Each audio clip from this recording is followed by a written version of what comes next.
రండి.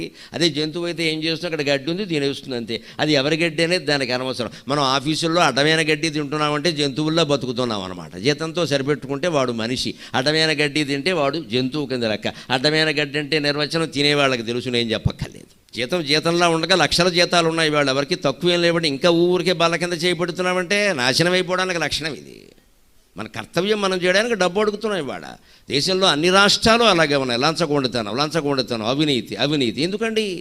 మళ్ళీ అందరూ ప్రవచనాలు వింటారు, అందరూ సమస్త దేవస్థానాలు కిక్కిరిసిపోతున్నాయి, బల్ల కింద చేతులు కూడా కిక్కిరిసిపోతున్నాయి బాగా.